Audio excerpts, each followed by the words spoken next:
There's a war on nicotine, and just like the war on drugs in general, it can't be won. We will never live in a world where nicotine isn't used by millions. These words are those of Helen Redmond in the first line of her September article published at filtermag.org, titled "The War on Nicotine Pits Prejudice Against Public Health." Redmond, who is based out of New York City, is an independent journalist, educator, and ardent champion of harm reduction. And she is our guest today on RegWatch. Helen, thanks for joining us. Thanks for having me. What motivated you to write this piece, and who is it aimed at? Well, there were several motivations in writing the piece. Probably the underlying one is to rescue nicotine. The level of misunderstanding and myths around nicotine is just staggering, and it's been that way for decades.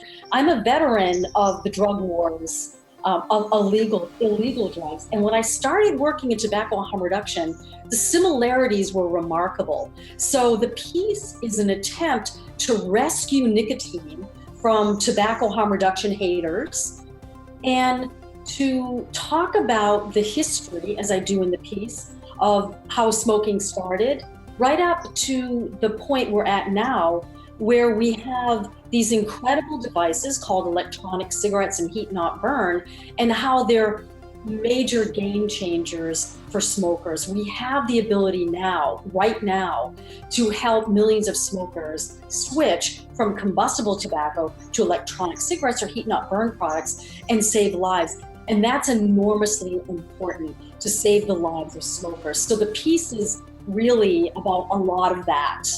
So when vapers say that they believe that public health has executed a war on vaping that is demonized vaping by demonizing nicotine, would you say that's fair? That's absolutely fair, because there is this obsession with nicotine, and it's often compared to heroin and cocaine in terms of its addictiveness. And that's wrong. There are no studies that show that. It's just thrown out there, I would argue, to fearmonger, to scare people. The reality is, people become dependent on nicotine. Addiction is actually inaccurate. The definite addiction is when you use a drug and it has negative impacts on your life in terms of your health, in terms of the law, in terms of your ability to work, etc. If you have unfettered access to nicotine delivered through electronic cigarettes or heat not burn, there's very few negative consequences. In fact, there's a lot of health benefits, which we can talk about later. So this obsession with nicotine and lowering the amount of nicotine in cigarettes, it's the wrong approach. It's misunderstanding what nicotine is as a drug, I would say. So in your opinion, then, as somebody who professionally researches this subject and educates and counsels people too as well, is nicotine a benign substance, or is it a substance that parents should be worried about, especially if kids end up using it? I don't think that parents should allow themselves to be used by the people who are whipping up a hysteria around youth and nicotine use. I want parents to understand that nicotine is a benign substance. There's decades of research that show that nicotine has very little negative effect. It's really about the delivery device. It's about how you get nicotine. So we're not worried about nicotine patches.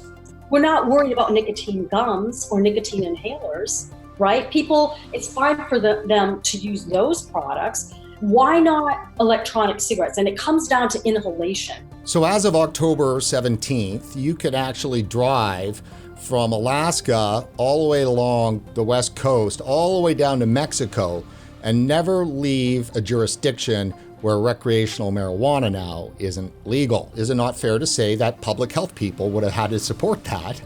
Are they not the same people then that are also participating in this demonization of nicotine? For decades and decades, marijuana was demonized, right? Gateway, the children, many of the same arguments that they're using against vaping. I mean, it's almost Orwellian to me. I find it interesting if public health people are on board for legalizing marijuana and they're opposed to vaping. That it's illogical to me, because vaping is far safer than smoking a Marlboro or a Camel. There's no debate about that anymore. I don't even want to debate about it. I will, because it's necessary, but the reality is vaping is far safer than smoking cigarettes. So why don't people in public health want people, regardless of their age, that's my opinion, to have be able to access products that are actually safer. You meticulously addressed each of the distorted harms and myths of vaping in your article. It almost seemed, though, Helen, that you were a bit frustrated. Well, I am frustrated because the numbers of people quitting smoking have stalled in the United States. In other countries, the picture is a little bit different, but in the United States, those numbers have stalled. And that's demoralizing. And then along comes these new technologies that actually can begin to accelerate the decrease in smoking. And you have organizations like Tobacco Free Kids whipping up hysterias to try to limit access to these products, implement flavoring bans, raise taxes on vaping products so that people of modest means can't afford them. And it feels like a war. And that pisses me off. Because again, if you want people to stop smoking and be healthy, why can't they use vaping products? You'll give them the patch, you'll give them the gum. For millions of people, they don't work. And vaping does. Why are you opposing that? It is no longer acceptable to say, we don't have enough data in terms of safety. We do. They are safer.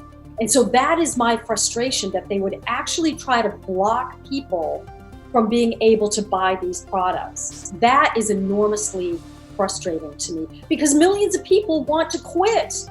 They don't want to smoke. They got the message from the public health folks that smoking is detrimental to health. Now they're trying to do something about it, and you want to take that away? No. Is it maybe, potentially, and some people that we've talked to have mentioned this in the past, is that maybe it comes down to enjoyment.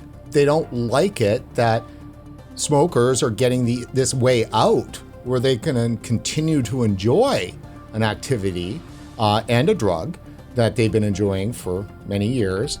And it's kind of like over then, right? Like, what can public health do or tobacco control do if everybody just switches over? Right. Will they have a job anymore? So that is where you can follow the money. Follow the money in tobacco control. And I think you have your answer, but there would be a place for those people in another area of public health. I think you're onto something when you say it is about pleasure. Again, in the United States, we do have, it's something we've asked ourselves in the harm reduction movement around other drugs, and that is it okay to get high? Is it okay to enjoy the benefits of drugs, whether it's a glass of wine, a cigarette, an espresso, a marijuana joint? Is it okay to alter your consciousness in some way? And so when it comes to nicotine, to me, it's a no-brainer, no pun intended. I'm all for it because of the benefits of nicotine. And that is, it increases concentration, it increases energy, it helps reduce anxiety and depression. There's many, many benefits of nicotine. And when people use it, again, they're getting it through an electronic cigarette, heat not burn or snooze. Very little harm is being done to themselves or to people around them. They don't become violent, which for some people, if they drink too much, it's linked to violence. They're not out robbing and stealing, which some people have to do to get illegal drugs. So there's very few downsides to nicotine.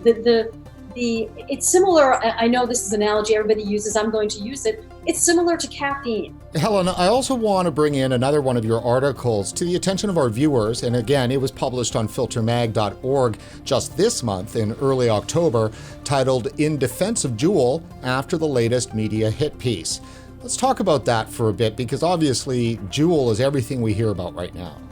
Right. Joule is being hit big time. And I wrote this piece because once again, I felt that here is a company that has produced an innovative and beautiful product that people can use to stop smoking combustible tobacco. And there's a backlash against it. There's a panic that has been whipped up. And I wanted to go through all of the arguments in an article written by another journalist that, again, was just full of myths, outright lies, using hysterically charged language to once again try to convince lots of people that vaping is as dangerous as smoking a Camel. And that is patently untrue. So the piece is about trying to recognize that JUUL actually has created a product that a lot of people really like. And so that's really key, right? Why would a company create an electronic cigarette that no one wanted to use? So of course, there's all kinds of interesting design elements and the right amount of nicotine, because that's important for people who switch. You have to get the right amount of nicotine or you're going to stay with what you know, which is the cigarette. So really it's a piece about defending this company. And again, did they do everything right in terms of the marketing? Probably not. But the basic, their product is an amazing product. And I want people to know that. I'm championing that against all of the JUUL haters. Helen, is there any evidence that shows that JUUL might actually have intended to addict teens, to their product? There's absolutely no evidence to show that. Nicotine is being held to a standard that I don't think is right. I think that the strengths of nicotine should be very varied. Some people need a lot more nicotine than others. So you take in the amount of nicotine until you get the effects that you want, and then you stop. People don't overdose on nicotine. So if a teenager tries a JUUL and the nicotine, it's a really strong hit, they wouldn't keep using it. They would feel the effects that they want and they would stop. So this whole discussion about it's just too much for who? Every person needs a different amount of nicotine. So let's have pods or liquids in different strengths to help every person make the switch. What is your visceral reaction when you hear the FDA coming out with more and more announcements that they're cracking down? Good luck. It's not going to work. I was hoping, again, because I'm a veteran of the drug wars, that we could stop with the hysteria and the panic when it comes to drugs, because it never makes things better. It always makes things worse. It drives things underground. It contributes to shame and stigma. You can't have a rational discussion when you're talking about epidemics and trying to hook teenage brains and putting out junk science. It doesn't help anybody. It makes things worse. And I wish that the FDA could do that. Just say, everybody keep calm, let's carry on. If there has been an increase in young people using electronic cigarettes, looking at 1 year's worth of data is not sufficient. You really have to look at trends. You have to look over several years to see, because one thing we know about young people is they're into fads. Helen, you spoke with Dr. Peloso for your In Defense of Joule article, specifically about this 75% increase in teen use of e-cigarettes. Share with our viewers what you found out about that issue. Well, according to Ricardo Peloso, even if it is a 75% increase, it's still a tiny minority. And to be honest, I'm not worried about teenagers vaping. I don't actually have a problem with them experimenting with vaping products, just like they're going to experiment with alcohol and marijuana and other drugs, depending upon where they live in the country.